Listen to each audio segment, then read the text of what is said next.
You're watching Pyro Media Network.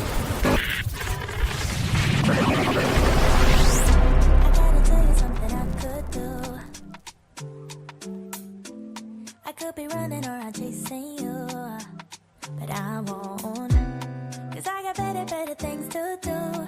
Rather spend my precious time chasing somebody who loves me too. If I got $1 for every time you slam the door, I would be the richest girl alive.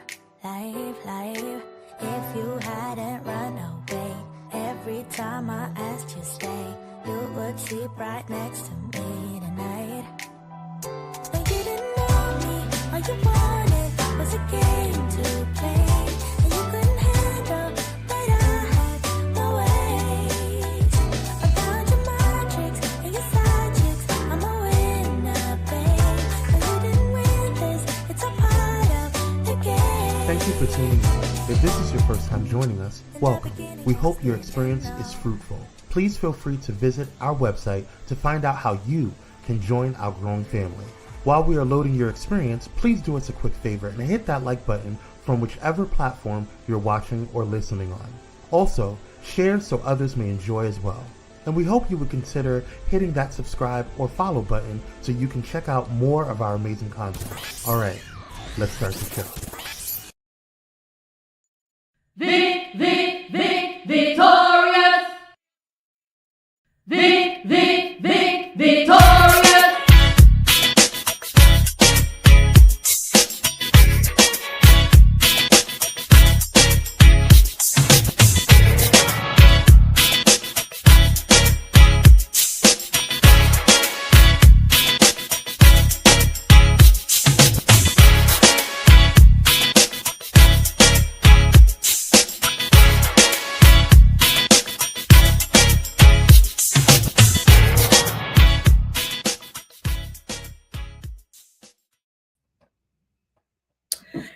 Hey. This time I for real actually did forget that we was about to go live. So the dancing was actually authentic because I was like, wait, it got quiet. What happened? Anyway, hey y'all, happy Friday, Junior. My name is Dr. Nicole D. Vick, aka Dr. VICKtorious. I saw a friend of mine I haven't seen in a while, and she was like, people actually need to start calling you Dr. VICKtorious. And I was like, okay. Whatever y'all want to do is fine with me. I'm so happy to have you here. We have a really great episode this week.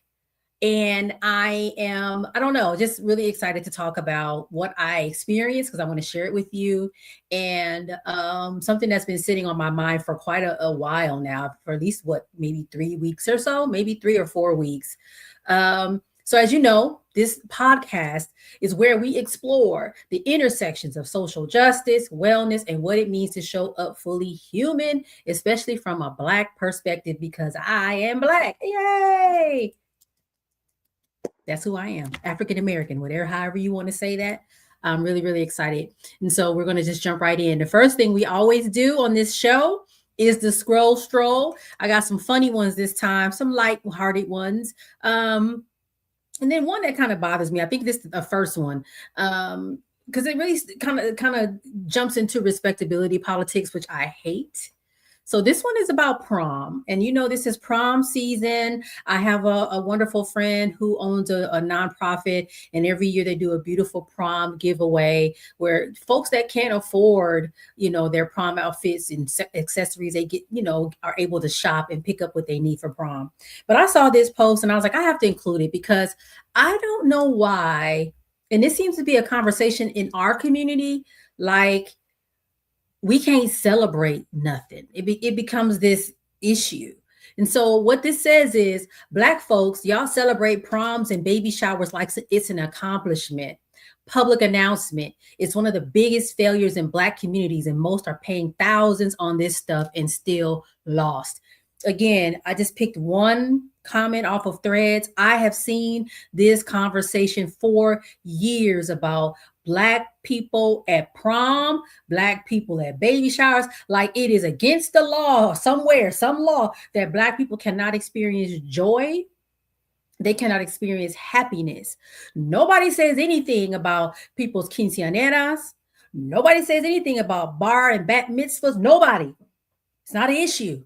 But when Black people have a prom party and it looks a little too extravagant, oh, they're wasting their money and they're throwing their money away. And it really leans into this idea of respectability politics, that we are supposed to behave a certain way, often to appease the white gaze. And if we are behaving differently than that, then it's bad. And I really want us to get away from that. Let people enjoy their lives. You don't know, and stop checking people's pockets. You don't know if that family saved up for that baby's prom. You don't know if they went to the nonprofit. They gave away the prom dresses and the child got their suit or their dress for free. You don't know. Just be happy for the children at the prom. And also, I think the reality is most people's proms are just quote unquote regular proms. They're not the extravagant extremes that we often see on social media. So I need for us as a community to stop these conversations because they are negative and they're counterproductive and they're anti-Black. That's it. We know to stop doing it. Okay. The next one is what I'm calling code switching. This one was interesting too. So a non-Black person said, pet peeve, when teachers post to threads and use language like I'm a or I seen, I just say a little prayer that they aren't English teachers. And let me tell you, so the post is someone responding and saying, I was going to say something, but y'all got it in the comments, signed a Black journalism professor. So let me just tell you, I went to that original thread and read them comments. It was people in there with doctorate degrees, physicians, clinicians. Everybody was like, and that Ebonics came out strong in that post, just reminding us and me that just because we have achieved a level of education or a level of work experience or a level of whatever, privilege or I don't know, whatever stature in life, baby, we can switch it up in a minute. Like, what you mean? What's up? What's the problem? And we're on threads, which is casual. This is not an academic setting. So what does it matter if I speak that way amongst friends and colleagues? So it's the interesting thing, right? Where again, another level of sort of this interesting situation with the white gaze. Why do I have to perform for you a certain way? Why I just can't be me and talk like I talk and choose how to talk the way I want to talk wherever I am? Like, what's up with that? What's going on? So anyway, that was an interesting one. And then the last one I just love because I love Cookie Monster. I don't care. Him and Elmo to this day and Big Bird. Love them to death. Love Sesame Street. I grew up with Sesame Street. So, and my daughter grew up with Sesame Street. So Cookie Monster, that's my boy, man. And he loves cookies like I do. Side note, I almost bought some cookies. There's this vegan company down in San Diego. They make these beautiful gourmet vegan cookies. And I have been thinking about them. I said, when I get paid, I'm going to buy some cookies. Well, I went on that website and put together a cookie box. Why them cookies was $70? I said, oh, no. That's a tank of gas. Can't do it. And I was really sad. So I'm sure Cookie Monster feels my pain on that I can't enjoy my cookies. But Cookie Monster says, me like to leave some cookie crumbs in me fur for later. Me call it second snack. I 100% agree. Sometimes you find a little piece of cookie in whoa, and it's like, oh, I get an extra taste of that beautiful, fabulous macadamia nut white chocolate cookie. And you get that little moment of happiness because you thought the cookie was gone. You thought you ate it all up, but you got a little crumb in there. Instant joy. Yay. One final encore of that cookie that I thought I had inhaled whole. No, there's a little crumb left for you, a little second snack. So me and Cookie Monster, that's my buddy. That's my spirit animal, and nobody can't tell me no different. All right, y'all. That was my scroll for this week. There was so much that I could have talked about, but those are the three I landed on, y'all. We're going to go to commercial and we're going to dive into this week's topic. See you in a bit.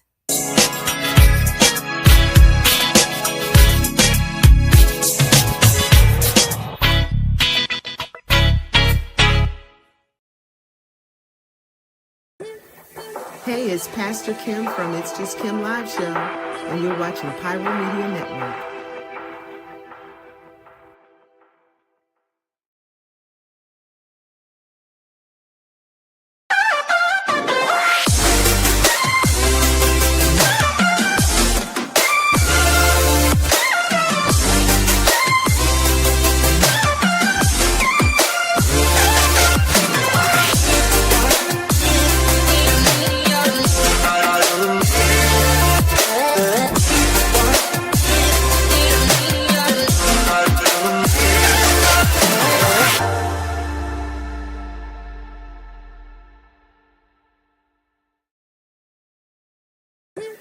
This is Tammy from Tammy's Take, and you're watching Pyro Media Network.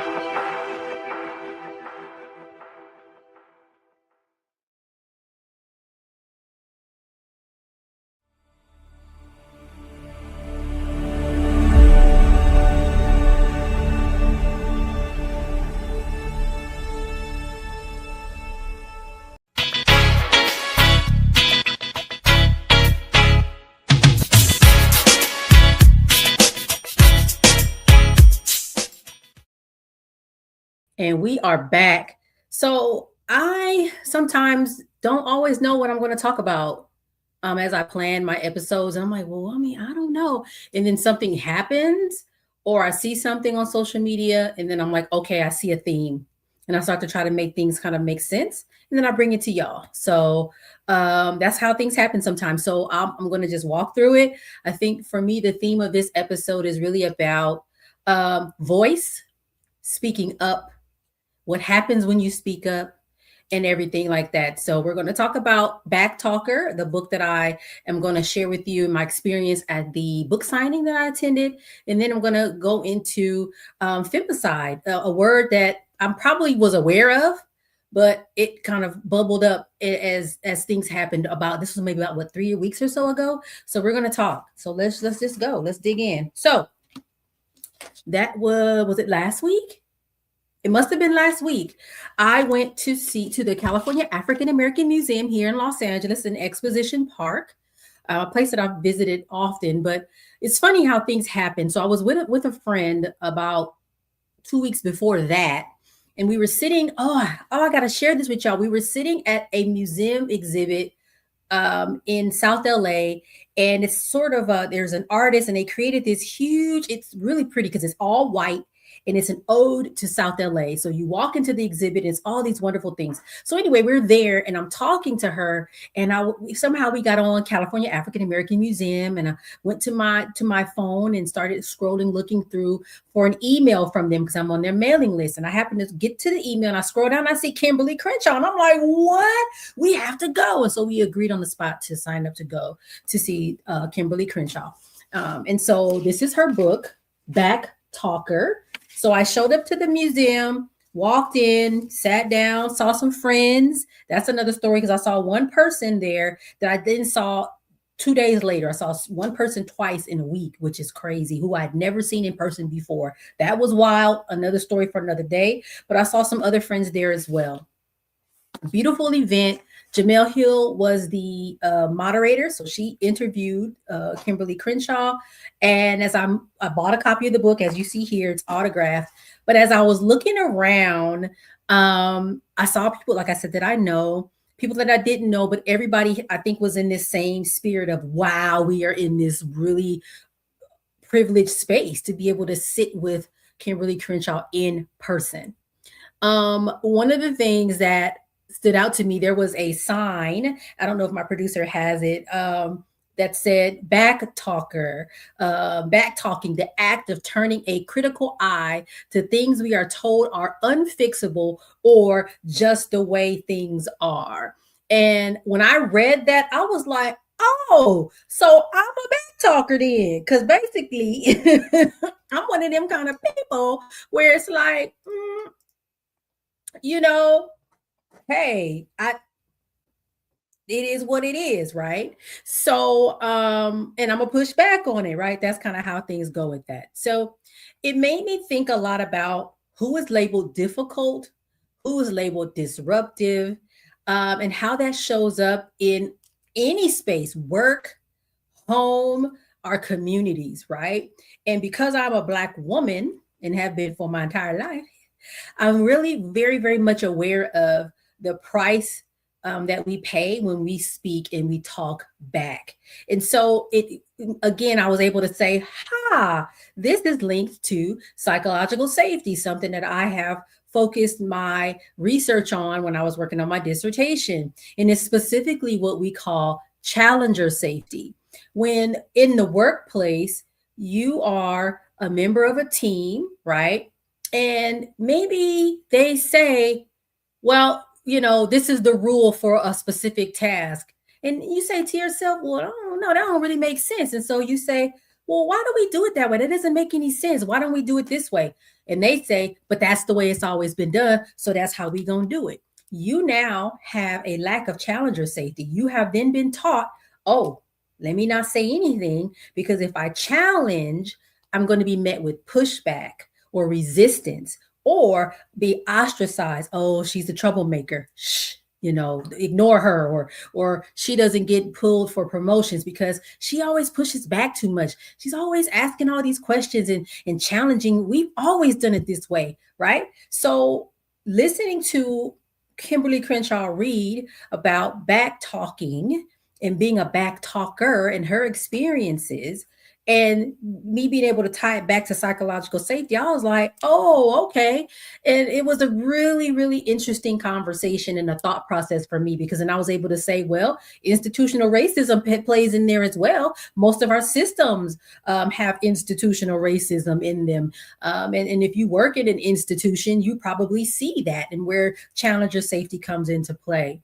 And as I just said, if you're a Black woman, then you also understand that there are costs to speaking up, to challenging. Oftentimes we are harmed when we speak up, maybe not physical harm, but it could be an issue of, well, we're not giving her this promotion, or you get too much work, or these dichotomies of hypervisibility and invisibility that happen for Black women in the workspace.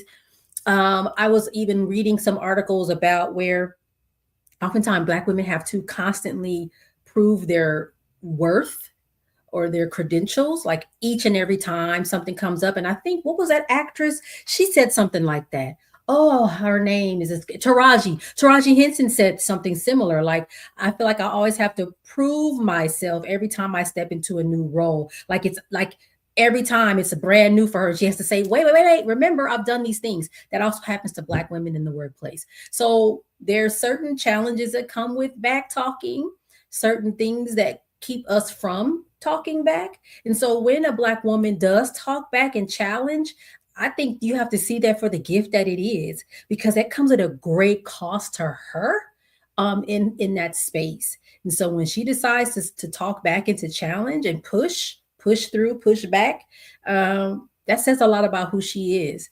And I think back talking can happen in any number of ways. It doesn't always need to be in your face.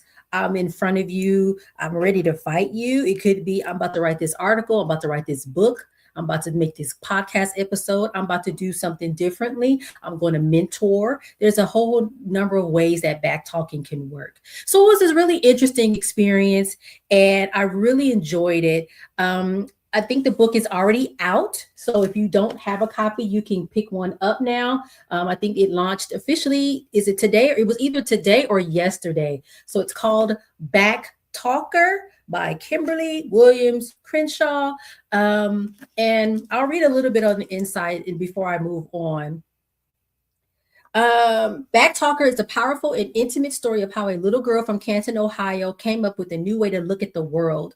Crenshaw's memoir traces the way her lived experience, and I talk a lot about lived experience, as the daughter of a strong-minded teacher and a path-breaking public servant, and as the sister of a protective yet bullying older brother, made her see things others don't. And I love that, because she did talk a lot about lived experience and how it helps her to ask questions differently, to think about things differently, and to be that person that says, well, why do we do it like that? Why don't we do it like this? And to be able to actively push back. And I talk a lot about the importance of lived experience, specifically in spaces like public health and other social justice institutions, because I think people with lived experience and expertise and work experience have the secret sauce, and they're able to ask different questions. And I've done that a lot. I see stuff and I'm like, that's a cool question, but like, is that the question though? Like, what about this question? Because y'all worried about what's happening on the outside, but the call is coming from inside the house. Y'all need to be worried about what's going on behind closed doors, because actually y'all are not thinking about that in the way that you should be. So I don't know. I just really enjoyed it. Had a great time. I can't wait to dig in. I haven't started yet. I ain't gonna lie to y'all. I have a hard time reading books now. I think because I was writing a dissertation for like 3 years. but I'm going to try to force myself every night for 30 minutes to read without stopping until I get through the book. So we'll see how that goes. I don't know, child. My attention span, woo! I don't know what happened. Thank you, Karen, for joining from South Carolina. Okay, hey, I'm so happy you're joining us tonight. Hopefully, you have a chance to pick up the new book by Kimberlé Crenshaw. I think it's going to be an amazing book. She did a short reading that night and mentioned Anita Hill and that whole, when she was in testifying and stuff against what's his name, Clarence Thomas. Anyway, she talked a lot about that because she was involved in that. One other thing I want to say. I had to ask Google how old Kimberlé Crenshaw was because it's an air about her, a glow about her that I was like, she is amazingly beautiful. I don't know, I was like, wait. And I think Black women have that thing about them sometimes where they're an auntie or they're older than you, but at the same time you're like, but I don't know, like, wait. Huh? Is she the same age as me? Like, I don't know what it was, but I was like, she's beautiful. And then the way she had her hair, it was just amazing. Anyway, so I just want to add that too. That's a whole side conversation. All right, y'all. I'm going to switch gears just a little bit.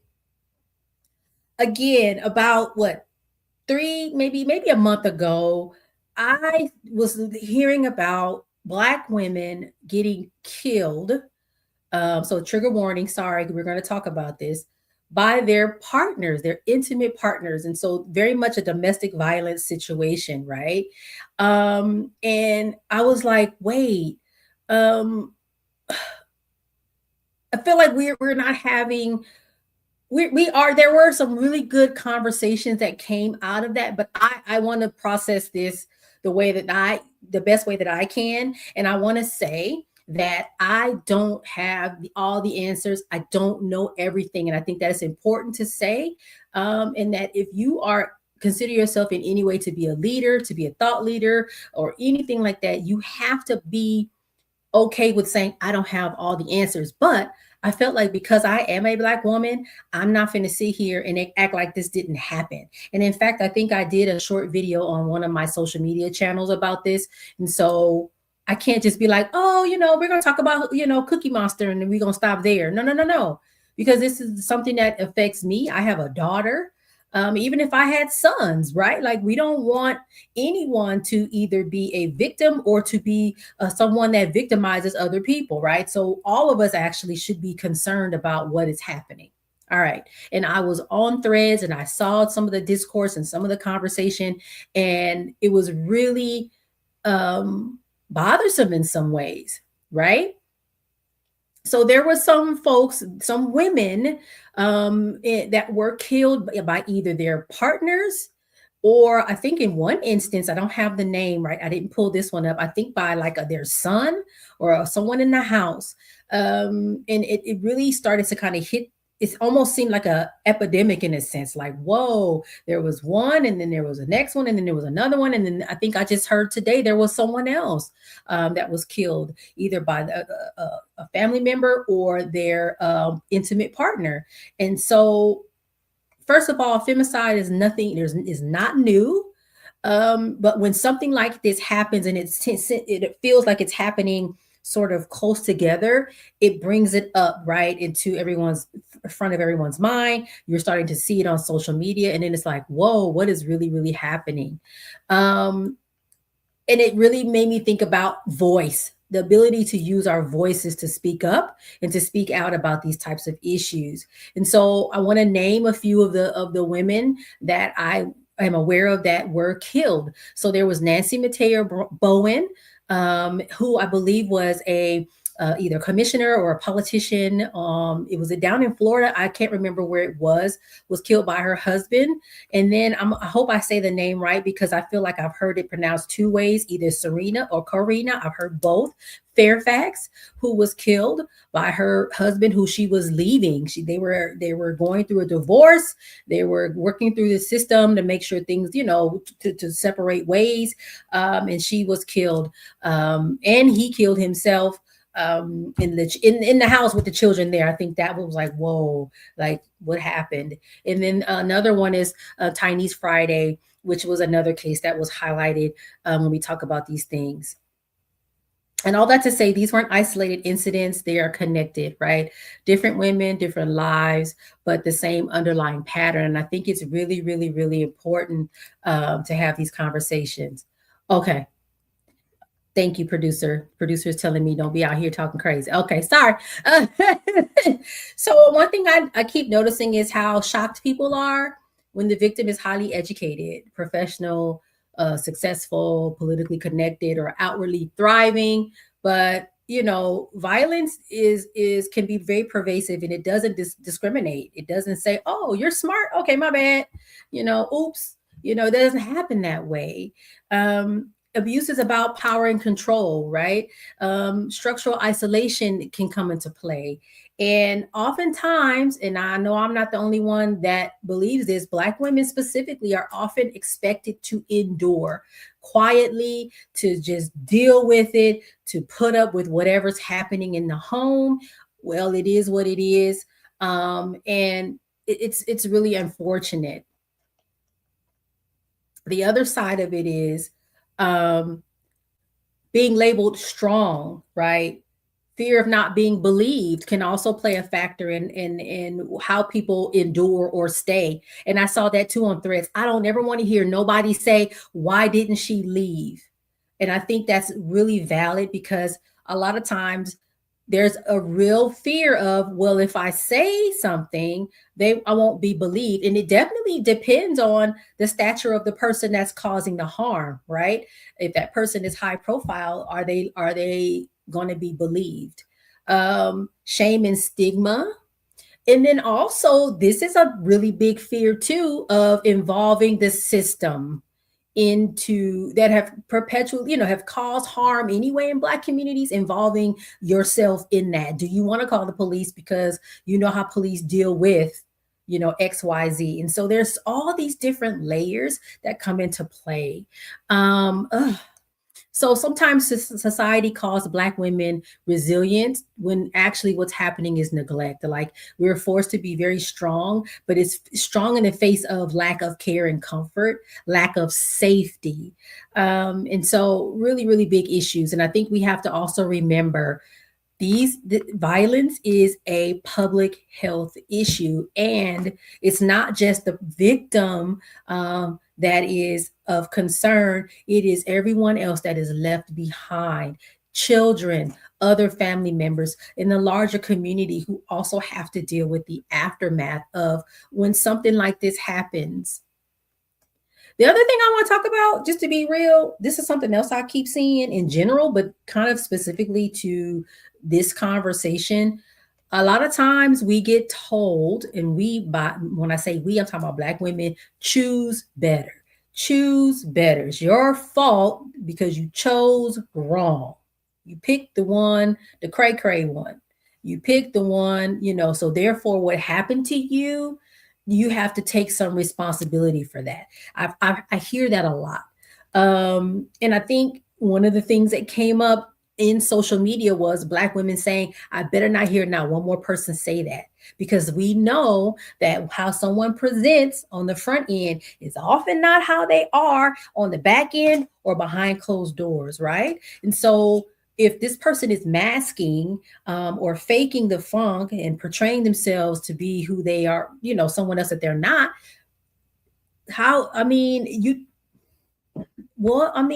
I thought I chose better. And in one case, this person was a high profile person. She actually did choose better and still ended up not here anymore. So I don't know, no, that ain't it either. Some of these women did choose what society tells us is better. Educated partners, successful partners, those that are professionally respected, to the point that when it happened, colleagues on social media were posting pictures of themselves with this person, smiling like, "Dang, I can't believe, that's my homie." Your homie unalived somebody, right? So it's like, no, we gotta get away from the choose better, because it actually isn't about that anymore.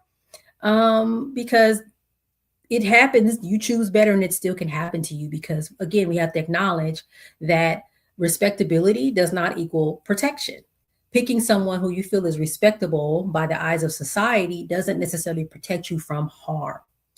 Black women specifically are often taught that if we achieve enough, we behave correctly enough, support our partners enough, communicate better, love harder, or choose more carefully, then we can somehow secure safety, but is never guaranteed, right? And I don't even really know what the answer to that is. I was talking to a really good friend of mine. I saw her in an event and she was like, baby, I guess we just want to stay single because I have children and grandchildren that I need to be here for. And I'm scared. And I'm like, it shouldn't be that way. We shouldn't be thinking of our partners in that way. So I think the danger in the idea of choose better is that it can quietly place responsibility for violence onto the victim instead of forcing us to confront the deeper issues underneath.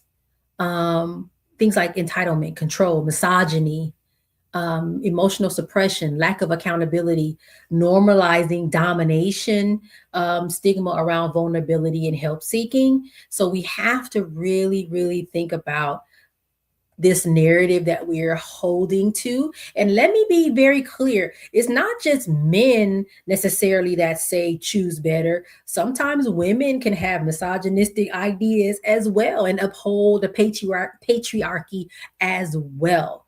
So I think there's a lot of work we need to do to undo a lot of those thoughts that we've had over the years about relationships and what is a healthy relationship and what isn't.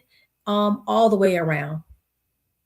So of course, individual choice does matter, but we have to be honest that many abusive people do not present themselves as abusive. Obviously, like, because if they would, I think most people would say, "Ooh, I don't want that for myself," and they would move away. But I've had experiences in my life. If you read my book, I probably have talked about them. Some folks can come across as very deeply charismatic. They put their best foot forward.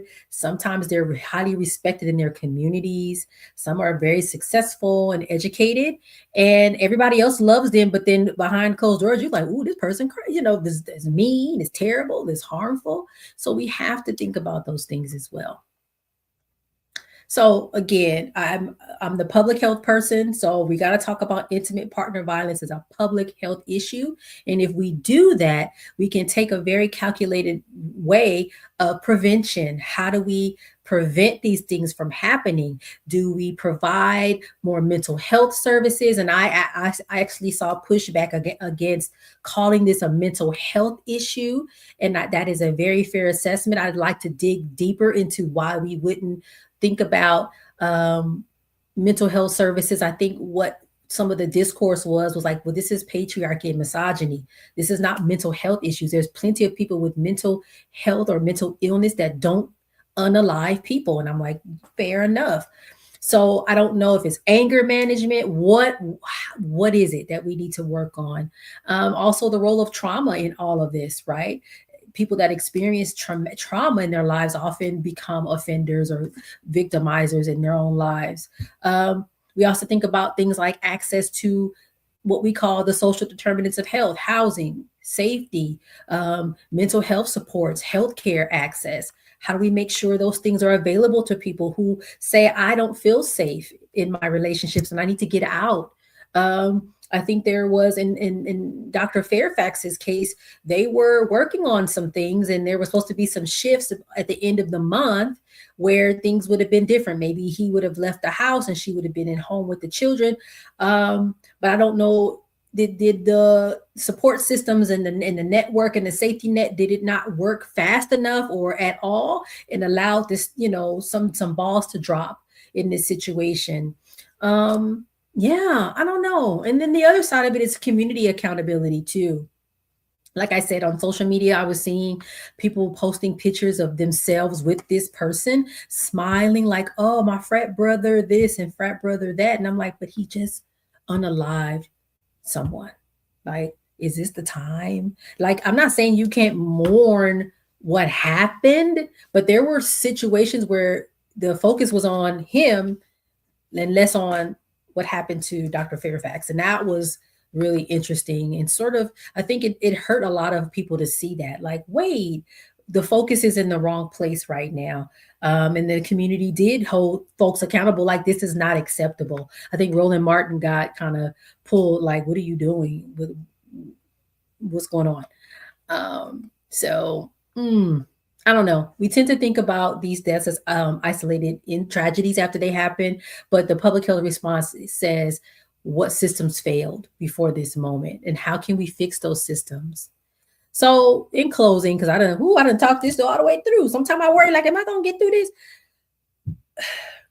I again see the line or the through line between being a back talker, speaking up, right, against these systems that aren't working for us, or, well, this is just the way things are. No. It's unacceptable. I see that through line between how we get to ensuring that specifically Black women are not victims of this type of violence, right? And it's really it's been on my mind, and I think I'm going to have a follow-up episode. I've already talked to a friend of mine. We want to have a follow-up episode with it about this because I think her dissertation is focused on it, and so this will be a good way to have a conversation about it. And we got to think about things like, what does it cost to speak up? For some people, it costs their lives. What does it cost to stay silent? And the same answer is true. And who gets punished either way? I just kind of answered my own question. So sometimes speaking up costs, staying silent also costs. And so how do we navigate that? How do we work through that? This is a really heavy topic. And Black women are punished for speaking up, setting boundaries, naming harm, resisting control, and refusing silence. And I think we have to work and create a society where that is not true, where we can speak up, we can set boundaries, we can say, hey, this was harmful. We can resist control and be safe. Sometimes backlash doesn't look dramatic at first. Sometimes it's like dismissal, isolation, being labeled angry or difficult. But it happens, but we also have to be committed to being a back talker. Like, the backlash might be strong, but the back talk has to be stronger. Okay. Yeah. So I think I'll stop there. We're going to go to a commercial and then we'll come back and I'll close out. And like I said, we'll hopefully have another conversation like this again a little bit later. So I'll see you in about a minute.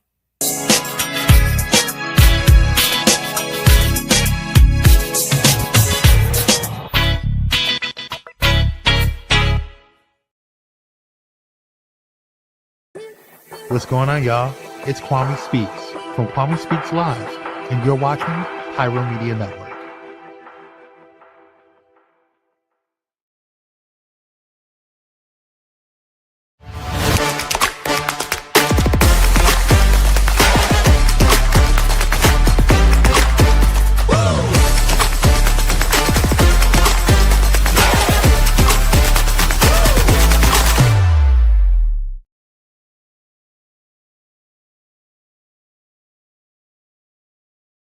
Hey, how y'all doing? Real quick, this is Daryl Walter, host of the Daryl Walter Show. I know. And you are watching Pyro Media Network.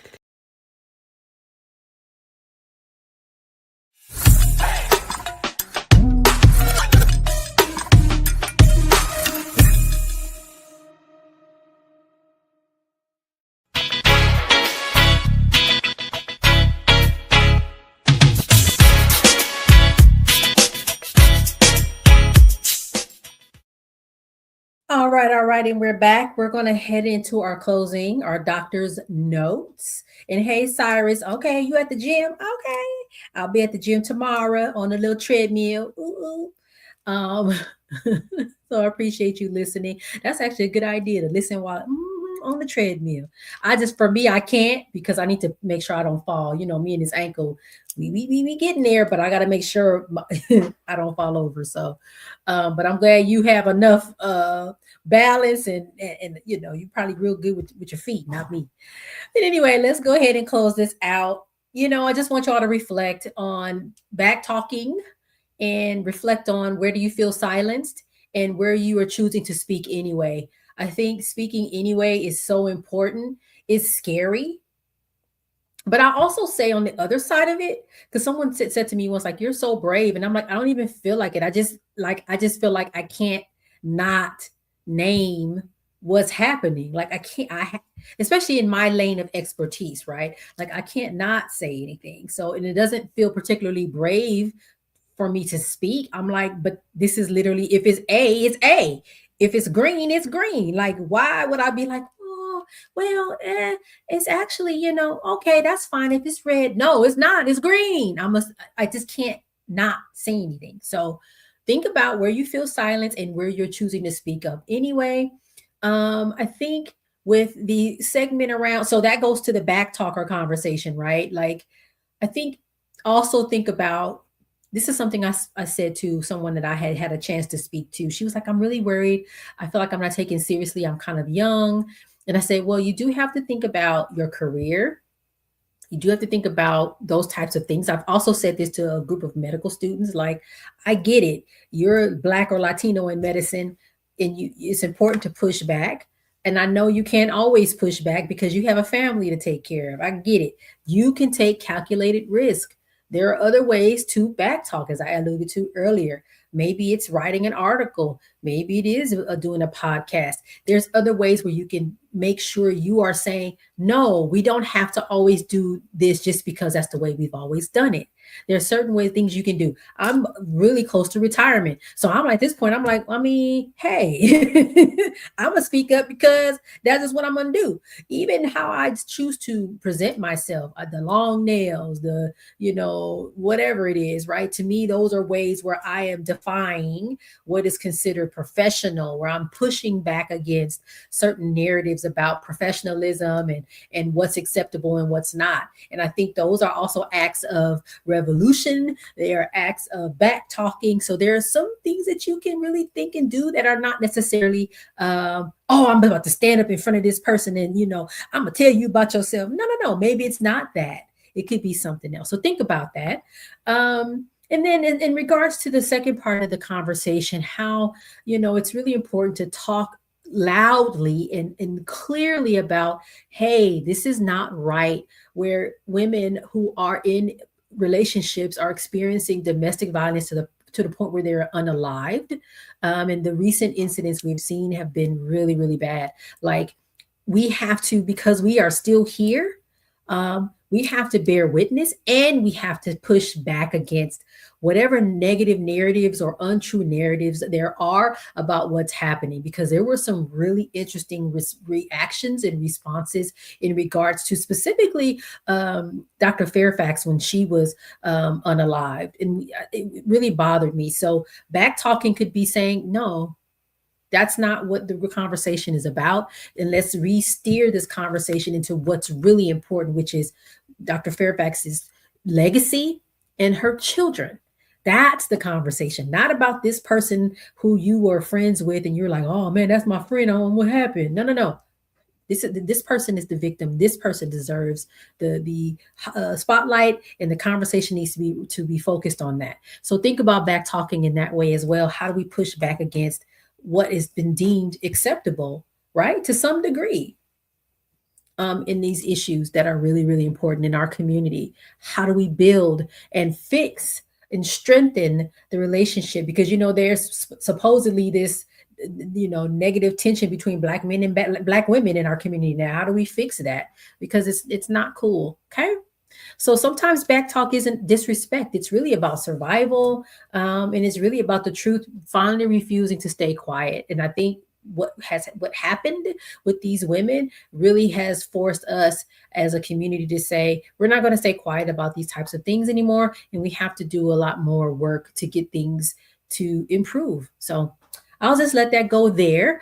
Thank y'all for listening. This was a really, again, I tried to navigate it as best I could, and I will say it again, I'm not an expert on all of these things, but I wanted to bring it forth because it was something that really touched me, and I'm like, ooh, I can't ignore it. So stay tuned. I might have other episodes later on and bring some guests on that are experts. In the meantime, you can follow me. I have a beautiful website, www.NicoleDvick.com, where you can see all sorts of things. My appearances on other podcasts, my appearances on YouTube shows and whatnot. You can see episodes of this podcast. You can see my books. Ooh, I have 3. Pushing through, finding the light in every lesson. Push through 52 weeks of light and tough times, and Triumph in the Trenches, which is about helping Black professionals navigate the workplace, which is really important right now because people listen. The amount of us that are unemployed right now, given all this going on, and oh boy, we're gonna need some help to make sure we can stay employed and working. Also, I'm on social media. I am on Instagram. Dr. VICKtorious is the professional Instagram. Nicole D. Vick is the personal one. And then I'm on LinkedIn. I am proud of myself. I feel like I have posted at least 3 times a week for like a long time. I have stayed on top of it and have been posting a lot about what I think and feel in regards to public health in the industry that I work in. All right, y'all. I will see you next week. Not quite sure what I'm talking about next week, but I'm gonna figure it out. And just join me here. We gonna talk about it. Hey, all right, y'all. Take care. Bye.